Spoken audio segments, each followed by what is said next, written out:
Welcome to Clutter Bravado.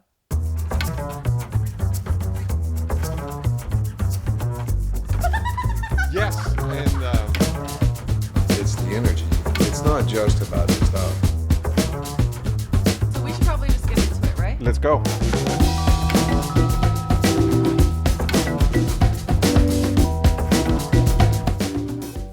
Hello. Bonjour. How are you? Very good. Comment ça va? Ouais? Oui. Tout va bien? Il fait beau? Un peu. Ah non. Je ne sais quoi. Je ne sais quoi. Un autre expresso. Un autre? Un autre? Un autre? Okay. Un autre? Sometimes I can get my R's. Most of the time I can't. It's very hard. The French R. The French are. It's like the... Well, in the H, in English, for me, hugs, Huh?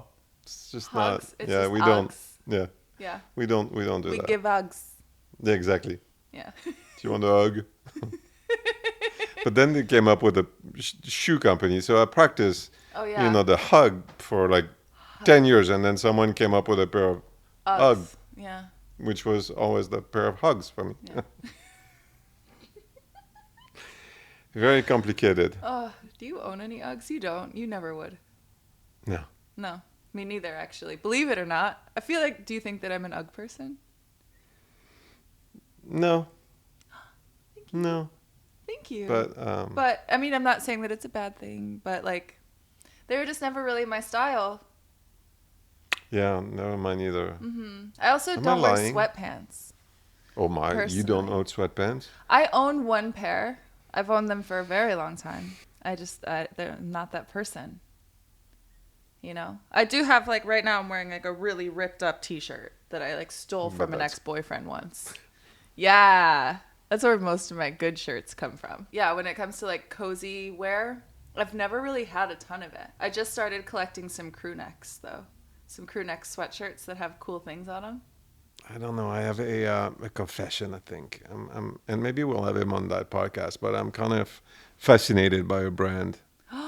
Oh, I know who you're going to talk about. You've been, no offense, fangirling. I know, over a him. little bit, Yeah. huh? Yes, It feels like it. a little bit. Yeah, that one golden thread. Yes. It's cool, golden though. thread. Yeah. It is really cool because it's like cozy. It's cozy. Everything's soft fabrics. It's edgy. But they're edgy. Yeah. They're like structured in a way that like doesn't look like you're being lazy. Exactly. Yeah. And it's really, the quality of the fabric is fantastic. Yeah. I did get a pair of t-shirts that, You did. yeah. Are you going to start wearing t-shirts on the podcast? No, I'm Okay. shy. Well, maybe. Maybe. I I thought about that like at first we're all like we're dressed up, we're wearing our best. And then after like 6 months of this, we'll probably start. I'll break out my crew neck sweatshirts collection. I have one that's bright yellow and it says written and directed by Quentin Tarantino. It's my favorite sweatshirt that I own. I'll just start wearing that. It would just stop. I'll just clash with the vibe here. You look so concerned when I said that. I won't. I promise. Okay. Don't.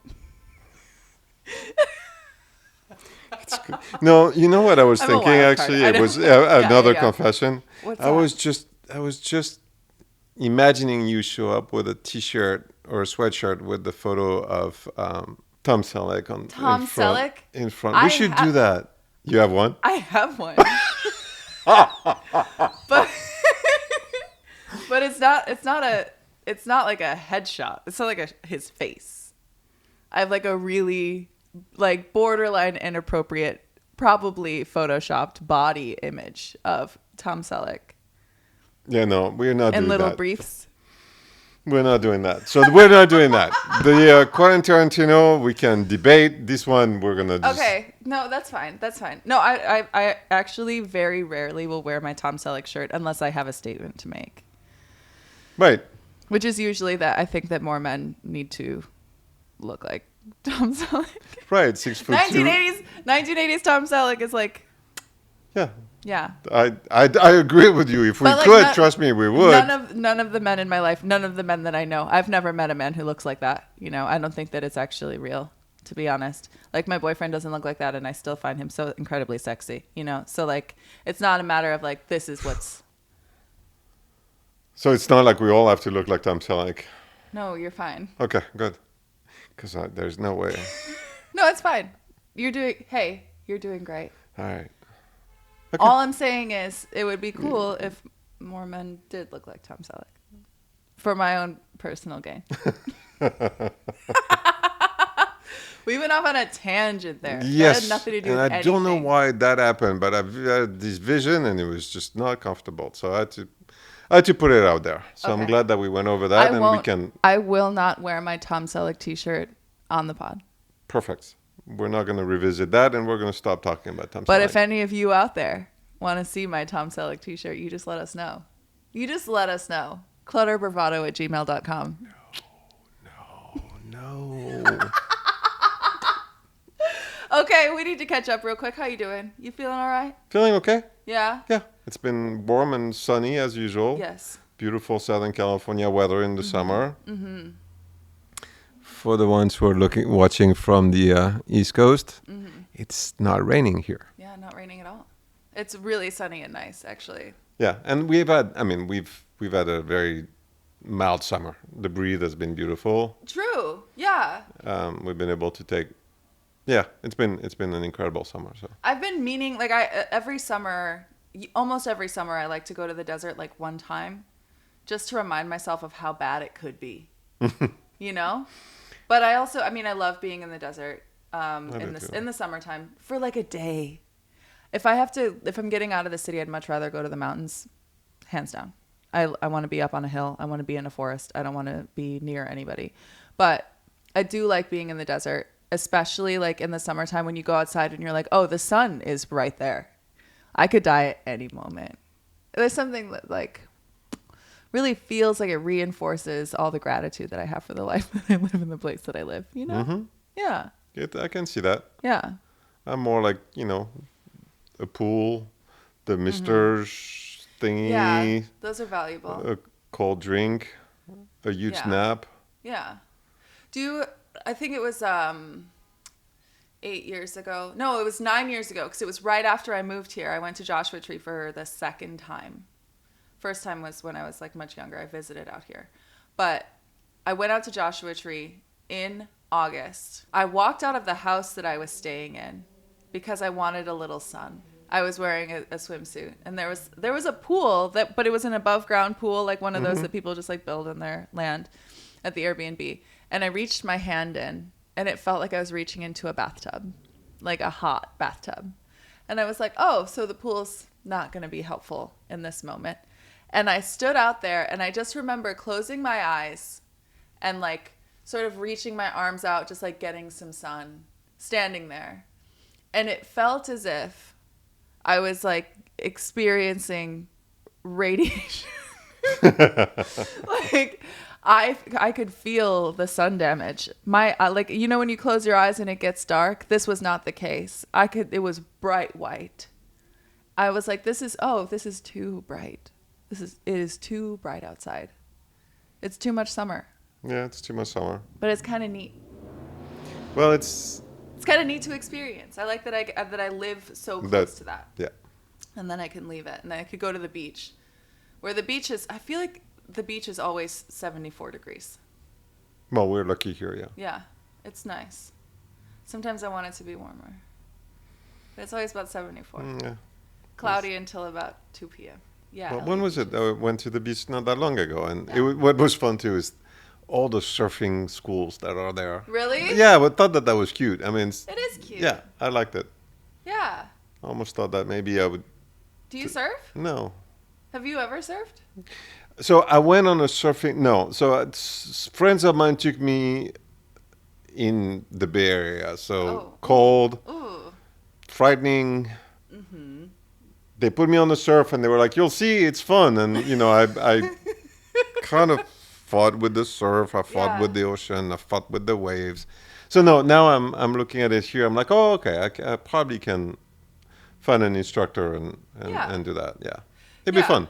It was fun to watch those people learn, and some of them were really good too. Yeah. It was cool. I I surfed once. And I actually, in that one day, I was able to like press up and stand up. I stood up on a board on the water, which like I didn't think I was capable of. It was really cool. That's impressive. I did get a black eye during that experience. Because you ran over another surfer, or did you just fall on your board? As I was walking out, so I was borrowing a friend's like foam board, so it's big and soft. Luckily, it's big and soft because when I was walking out of the water, I thought that I was far enough away so that the waves couldn't still hit me from behind. Oh. But it did, and it took my board and launched it into the air, and it flipped and it landed on my face. And it hit me like right on my cheek, like right on my orbital bone. I had a black eye. I haven't surfed since then. Yeah.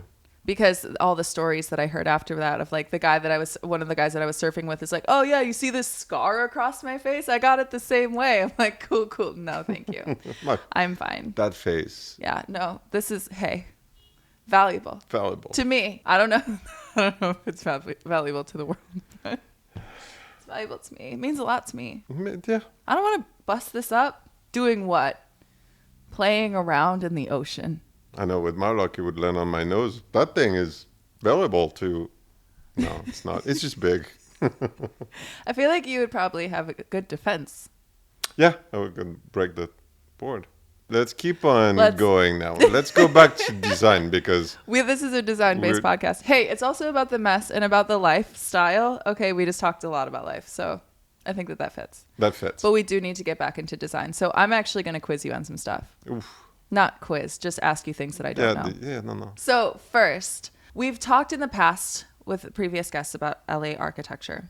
And so one of the questions that I have for you is, what do you consider to be one of the most defining architects in Los Angeles, or like a certain look or style, and who is behind it? There are several, but for me, it's Richard Neutra is probably one that, it's the modern is at its excellence. And I don't know that there's that many, it's like, we had Le Corbusier in France, but he's up there. It's just, that architecture is fascinating to me. And he's one of a kind, and he belongs to, Southern Cal. And I think that we talked to Jimmy about it. And, I'm so glad that they make sure to save as many of his project as possible, because it's really special. Yeah. When you go on around the reservoir, there are some of his houses that are fantastic there. Really? Yeah, it's created it's really fantastic. We need to go for a walk over there someday, because you've talked a lot about like Silver Lake architecture. Yeah. And I lived there for a while and I looked at it, but I knew nothing about it. So I'd be really curious to. Yeah, we should do that and take photos, and we'll post them. Yeah. I love it. It's a great idea. I love it. But, that's also, I went with SIA, they did a driving tour of Silver Lake architecture that was fascinating. So hopefully they do that again, yeah. I hope they do. Yeah. That would be great. We'd go there and we can document it for the podcast. It was really fun to do. That's really cool. But yeah, so that is probably my, Paul Williams. there is that We went to a Paul Williams house, correct? Yeah. Design Miami. Yeah. Design Miami, LA. LA, yes. There was a beautiful Paul Williams house in Bel Air that we sort of walked through, and it gave me an idea of what that style was. But because the house is like mostly like gutted, and right. and I only got to see like some bones. But that's kind of how you can interact with. But you see the classic elegance, architecture. It's like that period of time of Hollywood that's elegant. That's as a big of European influence, but it does at the same time has its own vibe, and I think that would be another architect that I look up to. I've been to a couple of those houses, and you see it. It's the scale is great. He managed to get that Southern California light. That's true. Which you saw in that house. It was really so. Yeah, those two. Okay. Well, I feel like we've talked quite a bit. Yeah. We should probably get to our guest. I'm excited because you've met her. You've spent some time with her, but she is passionate about art. So she's passionate about her art. She's, in terms of photography, she knows a lot. She's passionate about it, but she's also passionate about other artists and the art world in general. And so it's going to be great for you because she's just enthusiastic about it. We sat down with Melanie Pullen, photographer, incredible artist. She's worked in films and also film photography, digital photography.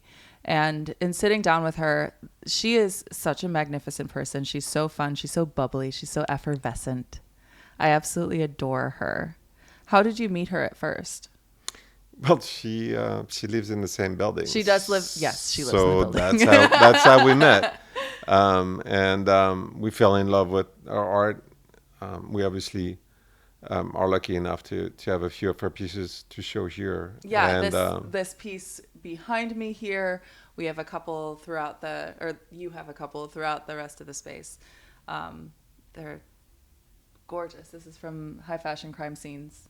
And there's a couple more that that we'll try to do something with her in our gallery. She has a space where she shows off her work, and it's really impressive.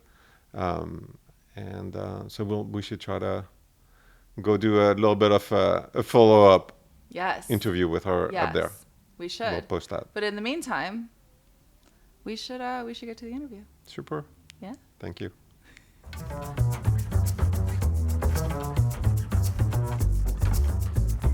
Hi, this is Clutter Bravado, and we are here with Melanie Pullen. How are you? Great. Yeah? Thanks for having me.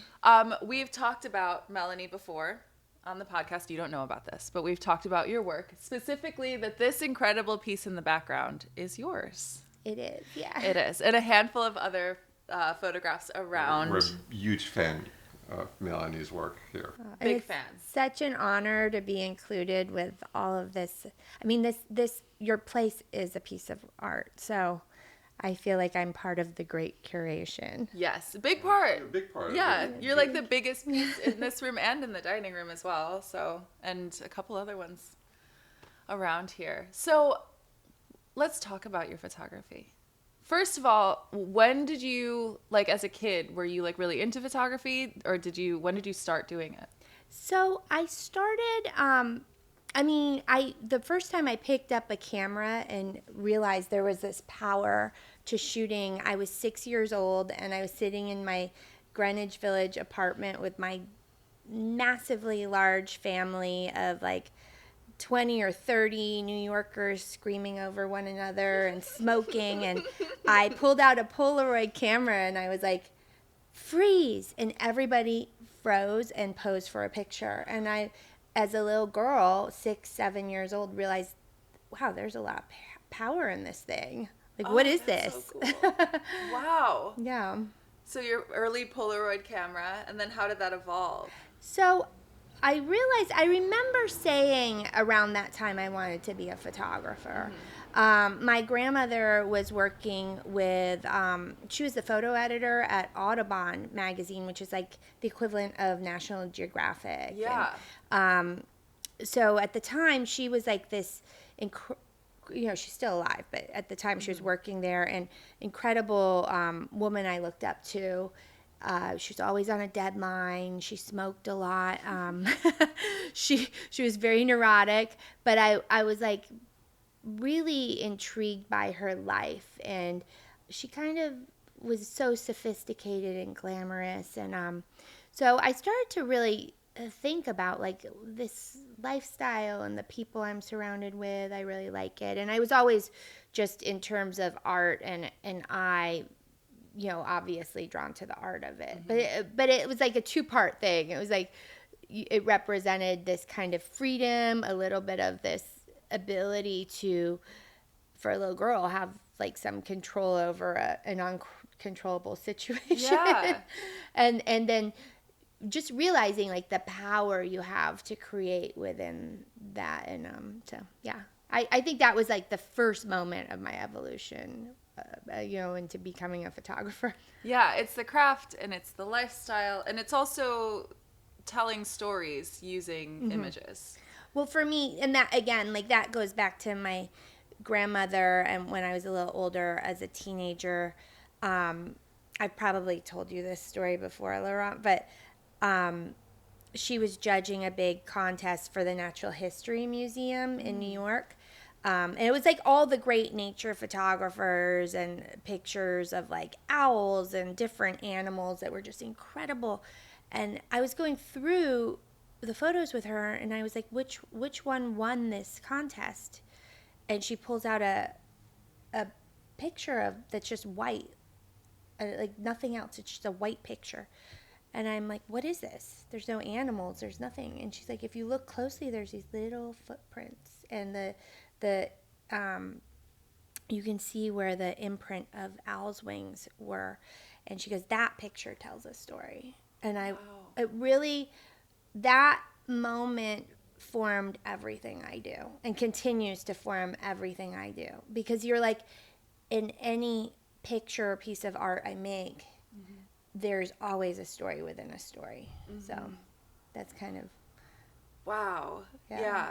The work that I have seen most recently has been is it high fashion crime scene? So that's a series I mean I still shoot and work with that, but the recent work is more the Voyeur series. Okay, yeah. So it's been I went from the crime scenes, which was primarily women, and like, you know, where I purposely exploit women in the photos, but it's a commentary on society. You know, that's I'm just pointing out the obvious. And then the second series was a war series that was all men and exploring that, and then the unknown dangers. I actually did a big series of, I don't even think you've seen this, Laurent, but biochemical warfare, where I worked with a man doing microscopic photos of anthrax and various threats back in 2008. So I have these giant light boxes of bio warfare, because I saw that as like a future threat. And so I was dealing with like the masculine side, the feminine side, violence, and being a, you know, perpetrator, a victim, versus like war where we're going out. So, and then so everything is kind of touching upon these different things. And then I started to feel like, well, now we're in a different time where we're all voyeurs, and we're all looking at other people. We're all fascinated by these other lives. No matter where we are, we could be in a restaurant, and you see someone, you can find out everything about them in 2 minutes. Yeah. So but each photo kind of goes into the next, or each series goes. So that's the newer work. Yeah, it's fantastic. We have one hanging here. Oh yeah, you too, right? Exactly. And some of them, and it's also, some of the scenes are very like quintessential LA in that work, which I really love. Oh, thank you. It has like, it's funny. I always feel like I have this noir quality, but I'm anything but noir. It's not black and white. It's color and very vibrant. But the LA streets, there's that like emptiness in LA, and capturing the lighting at a certain time. I think that's what kind of gives off that quintessential, you know, that like what you're saying, like the Los Angeles feel of the movies. There's that glamour, but it's dark and quiet. And what I love too is that you have, I mean, so the story is one thing, that you're a magician at it, but also your technique is flawless, and you should talk about that, because it's, you know, when I look at them, it's just interesting. I mean, there's, yeah, I mean, I've always, my early beginnings, I painted. My mother's a painter, and I grew up literally on scaffolds in New York, and like painting sides of buildings. And I don't have any of my paintings. I used to paint and then sell paint. They would just be gone instantly. I never photographed them, so I think when I moved into photography as a profession, I didn't take I had no formal training, and I was just using my eye and the concept of color and shadows the way a painter would. And, you know, photography is the meaning of the word is painting with light. Yeah. So that's what I do, and I have to see it in my mind and figure out how to make it as somebody who is self-taught and working with creating a scene and a structure. I'm creating these versus a photographer that captures pictures. I create pictures.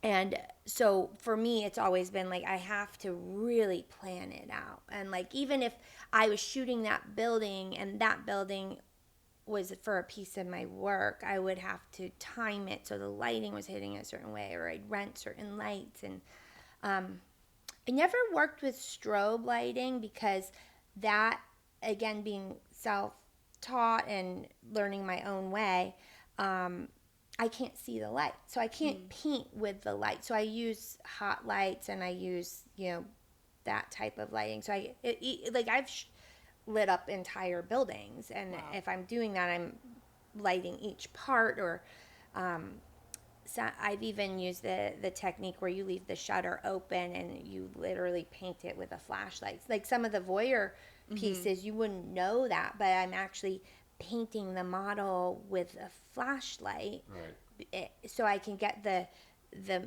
movement of cars passing by, but then also freeze her in the frame. Wow. Yeah, so it's like very things look like they just happen, but they're very planned out and premeditated. I feel like that goes with the crime scene. Premeditated. Yes. Wow. I love that the painting with a flashlight over a model. That's like that's really creative. Yeah. That's a really cool way of executing and like getting exactly what you're looking for without using a strobe. Yeah. That's so creative. When the LED light flashlights started coming out, I have like this whole arsenal of flashlights now. I collect flashlights, and I have super high powered ones I can like paint a mountain with. Like if I could, you could leave your shutter open and paint a mountain. It's I do it over the course of the entire night sky. So you can like really. People used to do that, and it's with digital. It's fun because you can really see it right away. But that's a fun way to do it. You can really manipulate things and kind of with the longer exposures. Yeah. So when you're actually like doing the shoot, and since you said that you're someone who creates an image rather than just capturing it like some other photographers would, like what does the planning process look like for that? Are you like sketching something out for exactly what you want it to look like, or are you going to a place and like sort of going by what you see? A lot of it, it's a little of everything. I have storyboarded out whole series and shoots, and often do that, and then try to fill in, like find the location that matches the concept, or occasionally, like for me, I always love when I was first learning photography, it was film, and I didn't quite know what I was doing. So there was room for error, and a lot of times the magic happens in the mistakes. So sometimes I'll go to a place and then I leave room for change, because maybe exactly how you planned it isn't as good as some kind of little mistake or thing that, like little route that you take that's different. I think that's probably philosophical too. Like we could take that into a lot of aspects of our life. Yeah. But it is so, that's the creative part, is that Yeah.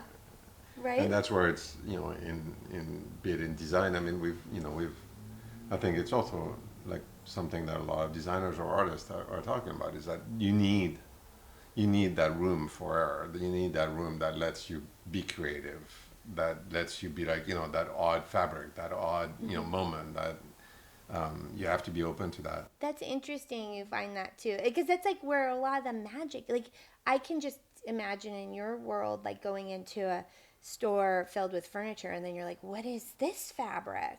And it's suddenly this element of surprise, but it's better. Right. And you're open to it, which there's such a mastery behind everything here, and that makes sense. Like I'm sure some designers are just very closed, and maybe not designers, but like when you go to a big store, Right. they have their 5 fabrics, and every item is made from those 5 fabrics, and there's no other fabric you can choose.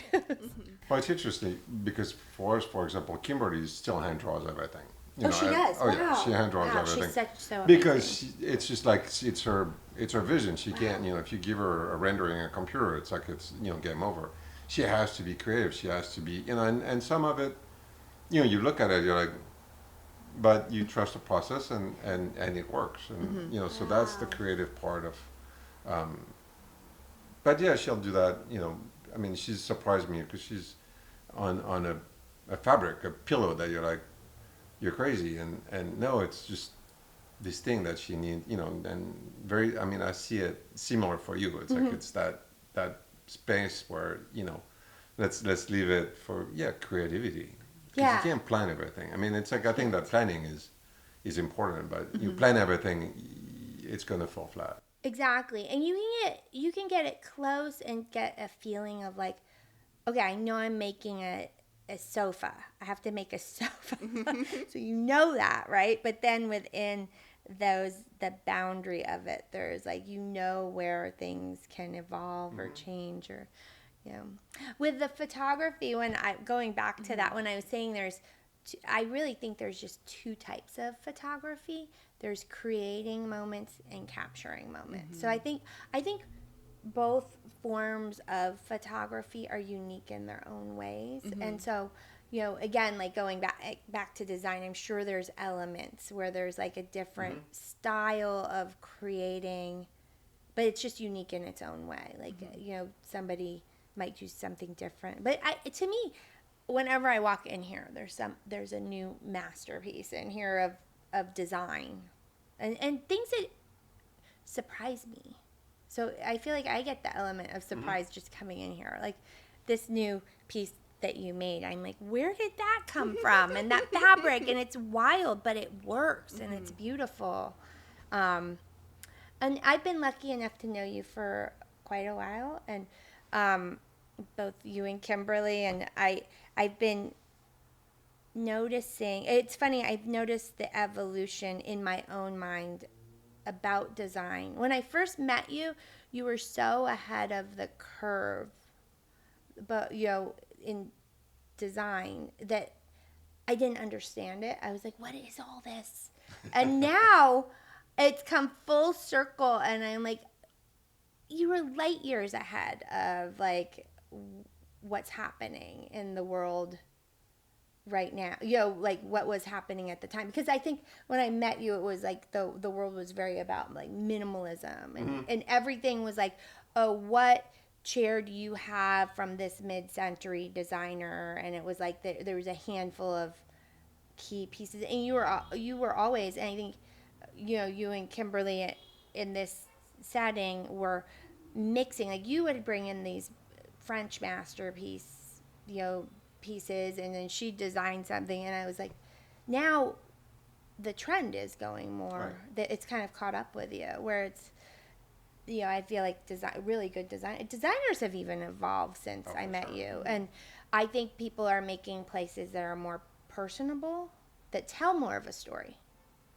Yeah, but I think that the art is the same. Like everything has evolved a little bit just towards something that's a lot more personal. Yeah. And a little bit more, there's less of the that minimalist, place where we were, and now it's, people are like, okay, let's get, colors, but colors are personal. You can't, you have to have someone, you have to think about it, you have to see it, you have to, so it's like it makes everybody a little bit better and a little bit more interesting. I think it's a nice thing, and it's not because I've seen beautiful interiors that but they look like hotels. There was that trend of like everybody wanted to be like my house needs to look like a hotel, and now I think that we're moving away from that, and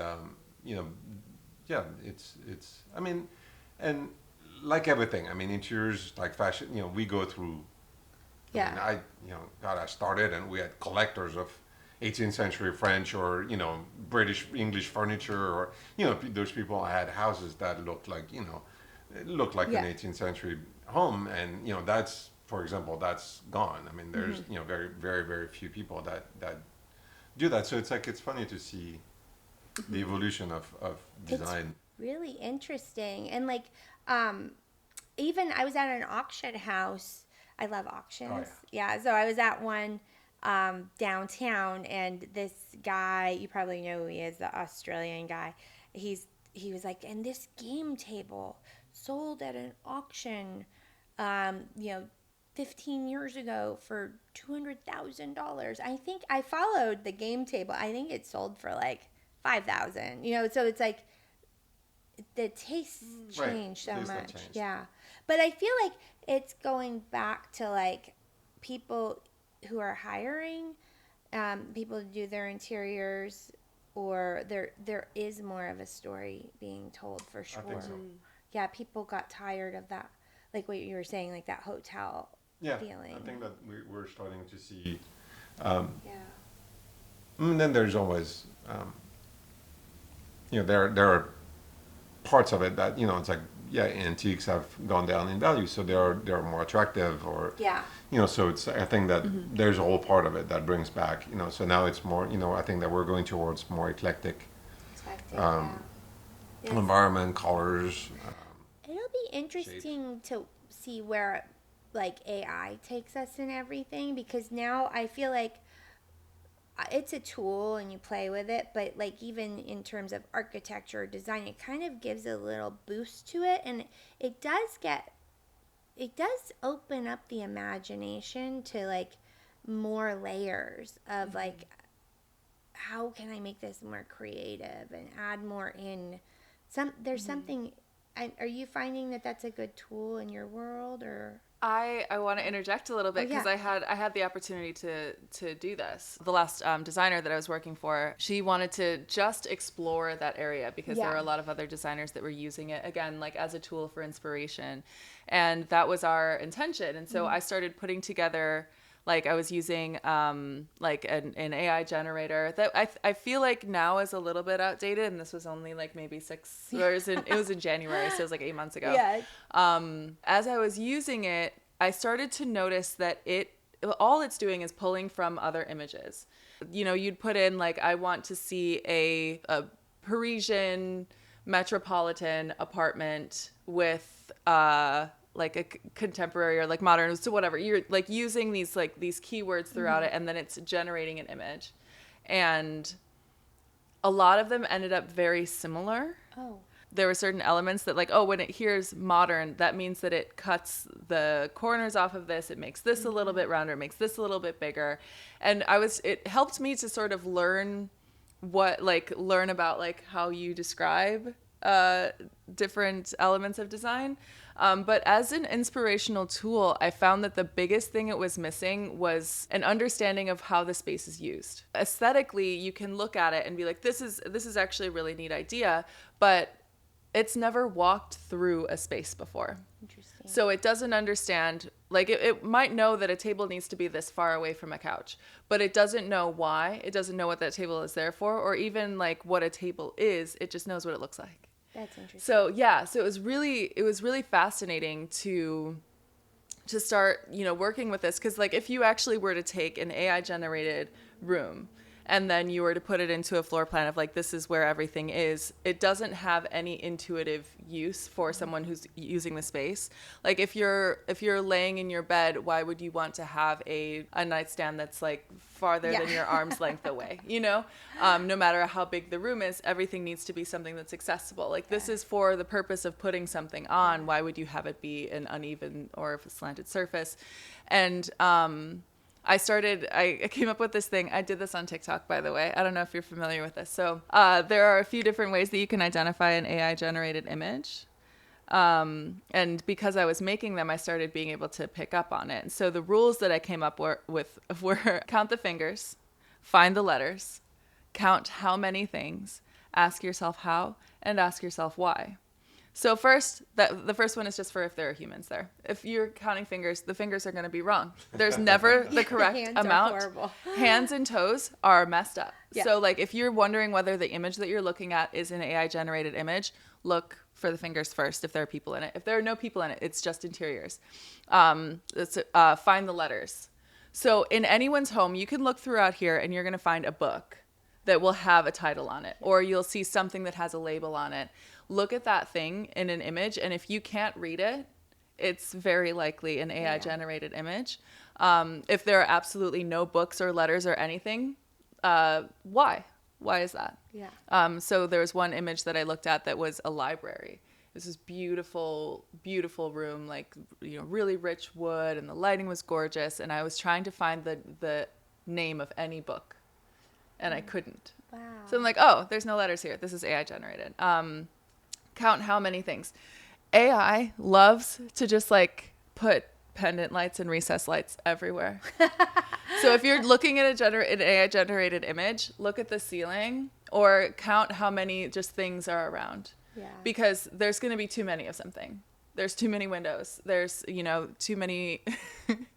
There's this one image that I have. It's like of a kitchen, and it's all pendant lights going across the island. And there are maybe 30 of them. And they're all just sticks coming from the ceiling. It doesn't make any sense. Ask yourself how and ask yourself why. So like how would this be put together? Is this actually a reasonable thing? How does this thing work? And then asking yourself why would a designer or a person have that in their space? And when you ask yourself those questions and actually look at an AI generated image, it makes it easier to separate from reality. But also it really relates. I'm talking hard. But it relates so much with like when you're actually like wanting to get inspiration or like using an AI generated image for the purpose of furthering your work or your business. There are things that you can pick out from it. You can pick a color palette from an AI generated image, or maybe a material that you otherwise wouldn't have considered. It gives you the opportunity to do that. It's harder to get specificity out of it. Yeah.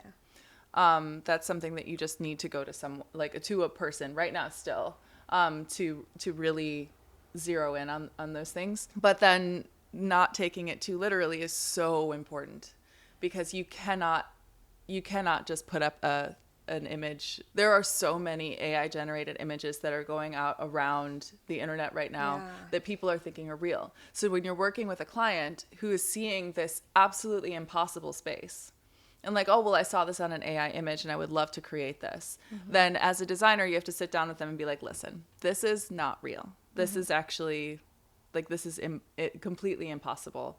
This is what we can do, though, in order to make that into a reality.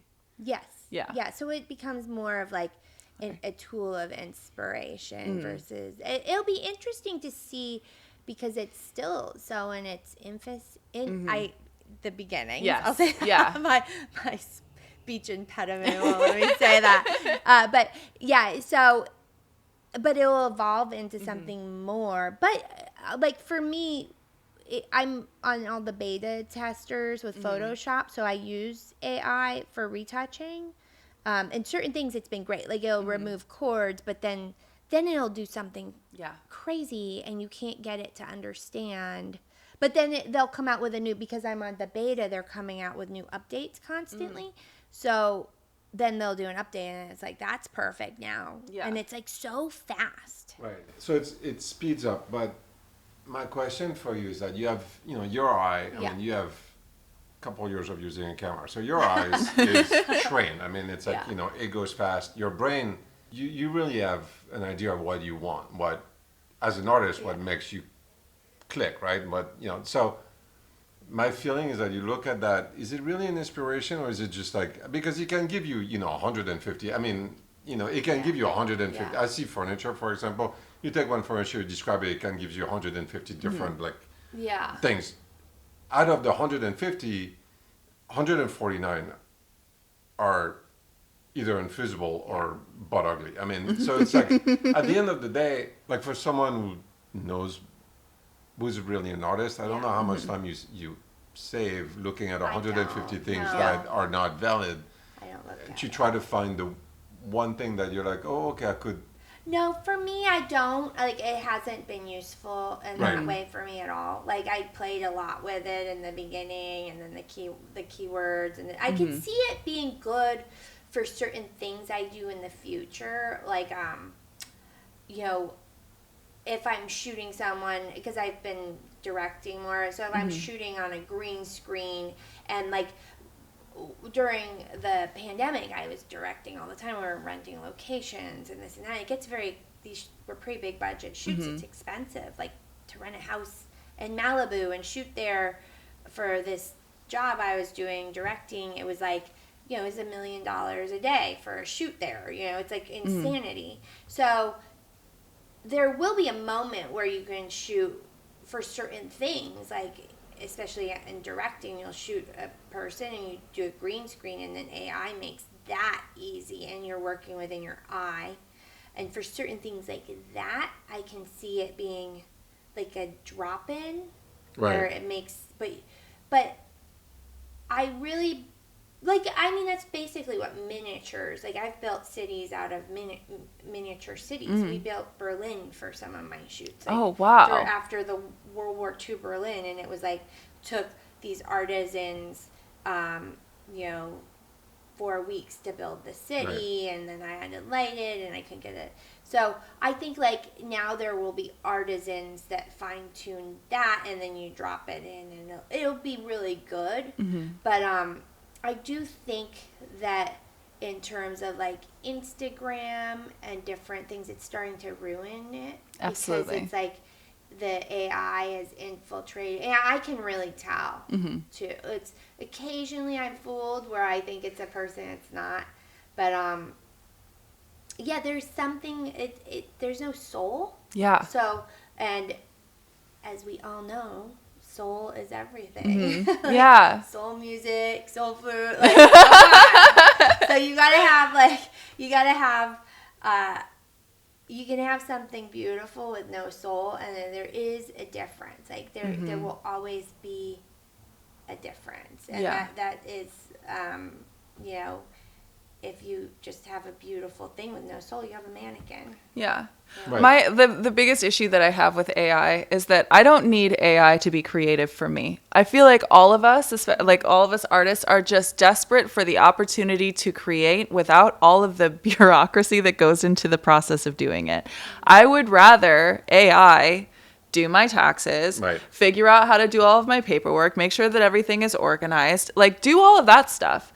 I would like to be the one who's writing the poem, who's painting, who's, like whatever the creative outlet is. Like, we just want to do that, you know? And I think that, using AI for editing has to be amazing, because that part is really tricky. But it's also like... it's not that amazing. Well, no. It's still really hard. Yeah. Because it's like it'll drive you crazy. Yeah. You're like, and sometimes it's easier to just do it yourself anyway. Yeah. Because it still makes a lot of mistakes. Like you're saying, like the 10 things, and like even taking a chord out, suddenly it'll change the whole... Yeah. And for me, I'm blowing stuff up.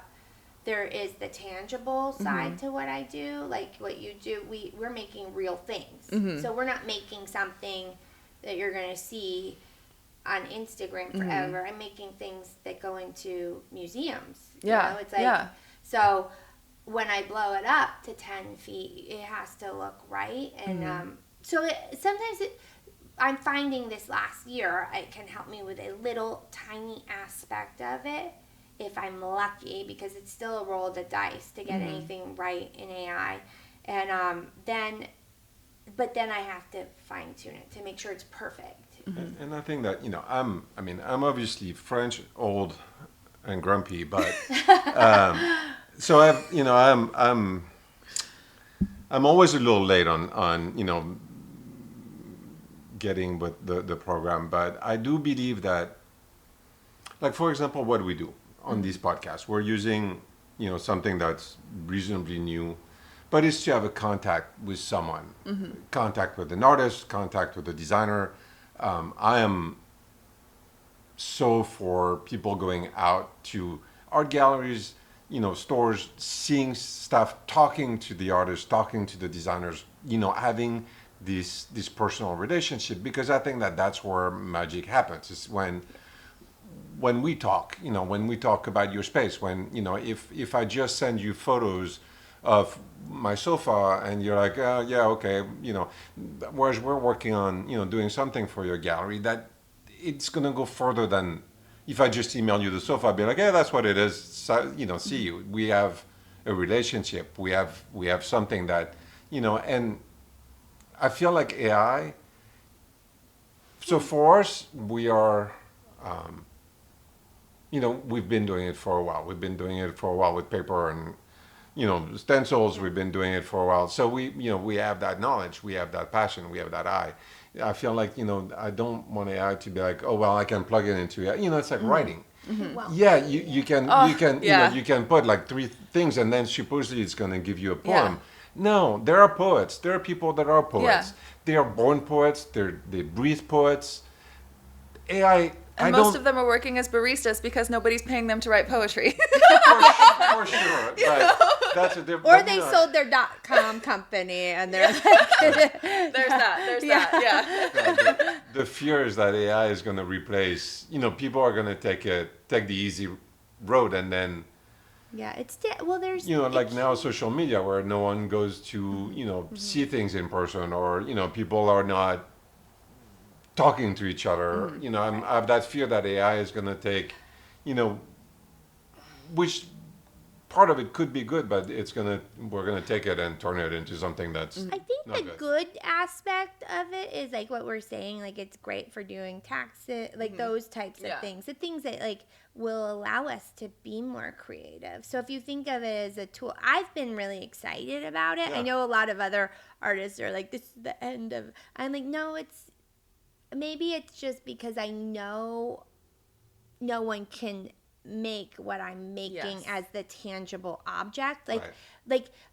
So I showed with like this great gallerist, at the time it was like that gallery was bigger than Gagosian. It was like, it's a legendary gallery. And I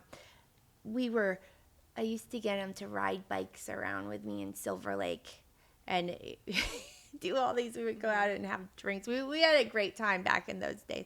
But I said, I don't understand why so many artists don't do this. Like, what's the difference between me getting a big show like this and other artists? Like, I know a lot of artists. And he goes,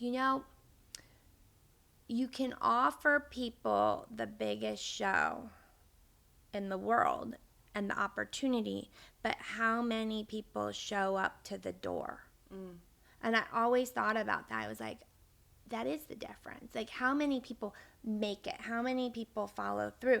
So, AI or anything, like even college could be an example of this. Like, you could get the best grades in college and do all the best work there, but then are you going to deliver when, you need to at the back end? Like, I know I can make a museum show. I've done it a million times. I've done, shows around the world, and I show up and I have the art, and I will work for a year and not sleep to make that happen and shoot and do this, and I drive myself to the brink of insanity.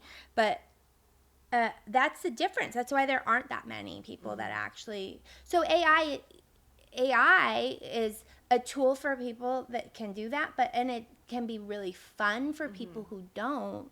But it's there's different fields. There's a gallery show, and then there's your goggles you put on. Pretend you have a gallery show. It's like you will never have the hard work that goes into it, and the discipline, and the days and years of no sleep, and so that it's like I do get excited about any new tools. Like, tools I was one of the last people to move into digital photography because I was so picky. I was still shooting. I think I bought my digital camera in 2013. Hasselblad had finally come out with a camera that I finally was like, okay, this I can work with. The chip is big enough. I can blow these up to like 10 feet tall, 15-foot pictures, and I can add film grain into it. I can like create something that looks like my work, not some weird digital thing. So I think that there's like going to be a moment where we figure out what we're doing with these things and how to make it, for me, tangible. Yeah. So, and I was recently just in Hartford, Connecticut, and there was a house there. I'd seen it on Zillow. Like, you know how we all, I feel like everybody during the pandemic, we would like what was it called? Doom scrolling through Zillow. Yeah. Like, I could live on a farm in New Zealand in a castle for $5 or whatever. I was on Cheap Old Houses every day. Oh, like, yeah, I love it. Oh, and we're in LA, and everybody's like, you know, I remember when they were quarantining Koreatown, and I'm like, I could be in the forest, and, you know. But then, so I have these lists of places I want to see, and then I ended up in Hartford, Connecticut, like 2 weeks ago, and there's this architect, Cliff May, who I really like, and there's been this house on the market forever, and in pictures it's so beautiful. It's this beautiful Cliff May, you know, ranch style, massive house, like what you got in Connecticut for like what you would buy here would be like a garage. You get you get like an indoor pool. You get acres. It's gorgeous. People are happy. But I went, and I was seriously like interested in this place. It needed a lot of work, more than I want to put into it or think that it's worth. But when I got there after looking at the pictures for like maybe a year, I was like, oh yeah, there's the smells, the feeling, so many things about it became like that. The pictures were just one very small aspect of the entire, the reality of it. And the reality of it was just, I'm glad I saw it, and that, you know, it was interesting, but it didn't fill in the whole story until I had all those other things that I had to see to understand it. You have to experience it. I had to experience it, and it's so different. So that actually leads into, towards the end of every interview that we have, I ask 3 questions, and I'm going to skip to the last one first because we're right there. But when you enter a space for the first time, what is the first thing that you notice? That's a great question. When I enter a space for the first time, what is the first? I mean, I feel like there's just so many different spaces. So, for me, probably perspective. Okay. Like getting into like the perspective, the lines, color. You know, I'm like, but then also the feeling. So again, going back to that, like, how do you feel in a space? Because I think you can have beautiful on paper spaces, but when you enter into it, it will have a very different feeling. But I notice like the sounds. Yeah. Like a floor, like an old place, the floor will be creaky, and I feel you can feel the